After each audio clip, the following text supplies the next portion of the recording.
Hari ini ada 11 terduga teroris yang ditangkap di Merauke. Polri memastikan mereka adalah jaringan atau terkait dengan kelompok Villa Mutiara di Makassar. Menurut keterangan dari Kepala Biro Penerangan Masyarakat Karolenmas Divisi Humas Polri, Brigjen Rusdi Hartono di Jakarta Selatan, dikutip dari sindonews.com.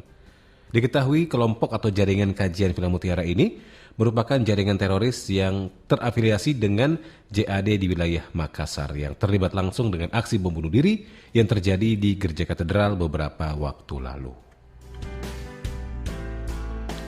Nah, pendengar Trijaya, memang ada beberapa orang yang berpaham radikal atau yang dimunculkan kelompok atau organisasi masyarakat tertentu yang hidupnya di bawah tanah, mengendap-endap, membakar, atau juga semacam menyusup ya ke pemikiran masyarakat berbalut agama yang menjadi dogma. Dan radikalisme ini sangat berbahaya, pendengar Trijaya. Radikalisme ini berbahayanya kenapa? Karena mereka sebagai aliran yang terkait dengan perubahan besar dan ekstrim.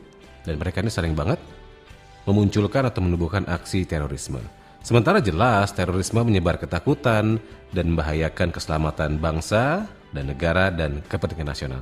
Kalau dilihat flashback, ini bukan pertama kali, jelas diawali dulu yang terkenal kasus bom Bali 2001, bom Medan, atau yang baru-baru terjadi di Makassar, Sulsel.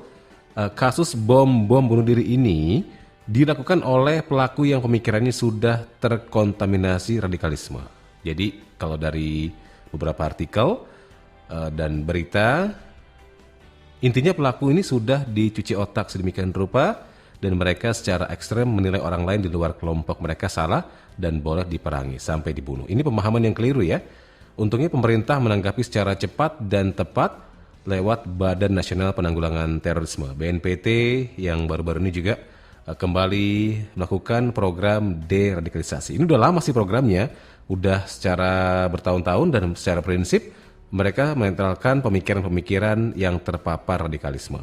Atau ini sudah sesuai dengan amanat Undang-Undang Nomor 5 Tahun 2018. Sudah ada programnya di dalam lapas dan di luar lapas. Nah, kalau di lapas, pendengar Trijaya, deradikalisasi ini mereintegrasi untuk mereka yang keluar, sedangkan deradikalisasi yang di luar lapas dengan kewirausahaan. Jadi gimana pun juga ada upaya yang harus dilakukan secara kontinu. Menurut keterangan dari Profesor Irfan Idris dari Direktur Deradikalisasi BNPT, mengatakan pada kasus bom Gereja Katedral di Makassar, BNPT memaksimalkan yayasan yang mewadahi mantan napi teroris maupun simpatisan untuk mengembangkan kegiatan yang telah dimiliki. Jadi nggak ada aksi yang bersimpatik untuk kedua, ketiga untuk aksi bom bunuh diri kembali. Masih menurut Irfan, berdasarkan kasus bom Gereja Katedral Makassar, seseorang yang memiliki paham radikalisme ini dan melakukan aksi bom bunuh diri sangat berbahaya dibandingkan mantan teroris. Nah, jaringan mantan teroris ini untungnya sangat membantu loh pendengar Trijaya dengan memberikan informasi adanya pihak yang mendukung kelompok radikal. Dan info ini akan ditindaklanjuti oleh BNPT dalam implementasi program deradikalisasi dan manfaatkan binaan teroris yang sudah ada. Sebelumnya ada pernyataan dari Menteri Koordinator Politik Hukum dan Keamanan Menko Polhukam Mahfud MD yang menyebut program deradikalisasi pemerintah untuk menyadarkan narapidana terorisme ini sudah berhasil.